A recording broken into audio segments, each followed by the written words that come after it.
مجھے سب کچھ یاد ہے. میں اکلوتی کیسے بچی یاد ہے؟ تھی. 5 سال کی بچی کو کیا یاد ہو سکتا ہے؟ کیا میں اکلوتی بیٹی تھی اپنے باپ کی, اور میرے باپ مجھ سے ہر بات کرتے تھے. اور شاید کہاں تھے آپ؟ ہم لوگ سپتمبر میں سرگودا میں تھے. اور وہ جیسے انکل امجد نے کہا کہ 9 اسکواڈرن کمانڈ کرتے تھے, جو ایلیٹ اسکواڈرن تھا F-104 اسٹار فائٹر کا. تو وہ دن ہمیں یاد ہے. چھوٹی تھی تو اس وقت ڈر کا کچھ سمجھ نہیں تھا, بس یہ پتا تھا کہ ہمارے ایئر فورس جیتیں گے. یہ 65 کا. 71 میں تھوڑا سا مختلف تھا, بڑی ہو گئی تھی تھوڑی, اور ڈر لگتا تھا جب اٹیکس ہوتے تھے. مگر جب ہمارے پائلٹس جاتے تھے تو ہم جہاز گنتے تھے, اور جب واپس آتے تھے تو ہم گنتے تھے. اور ہم اس وقت پشاور میں تھے, اور ابو میرے کراچی سے لڑ رہے تھے. F-104 اس وقت ماری پور کہلاتا تھا, مسرور بیس, وہ وہاں پہ تھے 71 وار میں. تو یاد تو بہت کچھ ہے اور فخر بہت ہے, بٹ دل بھی خالی رہ گیا ہے.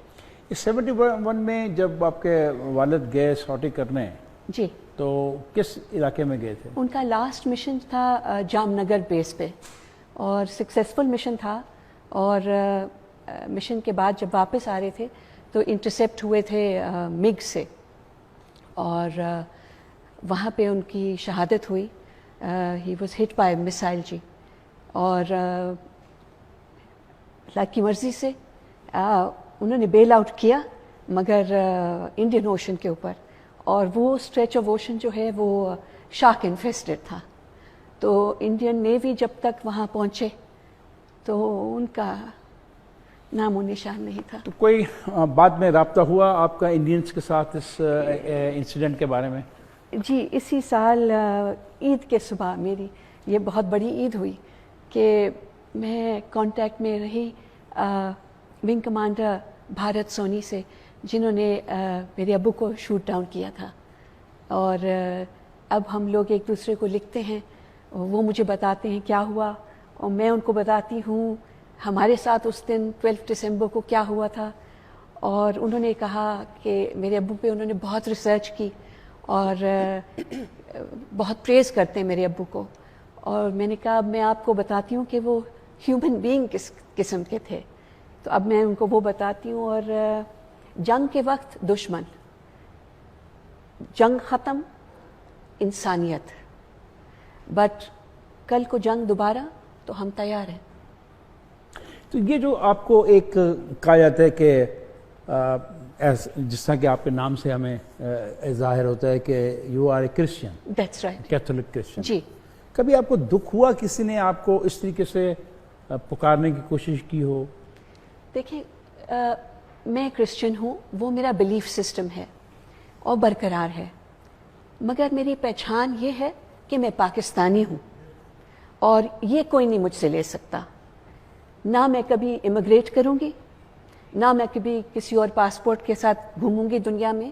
میں یہیں رہوں گی, اور یہ انشاءاللہ اللہ کی مرضی ہو تو میں مروں گی میں اپنی زمین. کس نے کبھی کہا اسکول میں کہ آپ یہ ملک چھوڑ دیں؟ جی جی, جب میں چھوٹی تھی تو یہ ہوا میرے ساتھ. ہم سرگودا میں تھے, اور میری خوب لڑائی ہوئی کسی چھوٹے لڑکے سے اسکول میں, اور کمپلین آیا تھا, اور امی نے مجھے ڈانٹا اور کہا ابو آئیں گے نا تو پھر دیکھنا کیا ہوگا. ابو آئے اور ناراض تھے, کہتے you brought shame to me. میں نے پھر ان کو سمجھایا کہ نہیں آپ میری بات تو سنیں. تو بتایا ان کو کہ اسکول میں کسی چھوٹے بچے نے مجھے کہا کہ آپ کا نام عجیب ہے, اور ہے تھوڑا سا عجیب, مڈل کوٹ آسان نام نہیں ہے. تو انہوں نے کہا کہ آپ پاکستانی نہیں ہو, آپ اس ملک کو چھوڑ دو. تو میں چھوٹی تھی اور جذبہ ذرا زیادہ ہی تھا, تو میں نے پنچ کیا ان کو, اور پھر ہماری لڑائی ہوئی. اور میں نے کہا کہ میں پاکستانی ہوں اور میرے ابو فوجی ہیں, اور میں کبھی نہیں چھوڑوں گی. تو جب میں گھر آئی تو ابو نے مجھے کہا کہ پاکستان کا جھنڈا دکھایا, اور مجھے کہا کہ یہ جو گرین حصہ ہے نا, اس بچے کا نام علی تھا جس سے لڑائی ہوئی, یہ علی کے لیے اور سارے مسلمانوں کے لیے ہے. اور یہ جو وائٹ حصہ ہے نا, یہ لیزلی کے لیے اور میرے لیے، ابو کے لیے. مگر انہوں نے مجھے کہا یہ جو وائٹ حصہ ہے نا یہ پول کو پکڑتا ہے، اور اگر آپ اور میں اس پول کو چھوڑ دیں تو گرین کیسے فلٹر کرے گا ونڈ میں. تو انہوں نے کہا کہ نیکسٹ ٹائم کچھ ہو کو کہے آپ بات کریں مگر ہاتھ میں استعمال کرنا.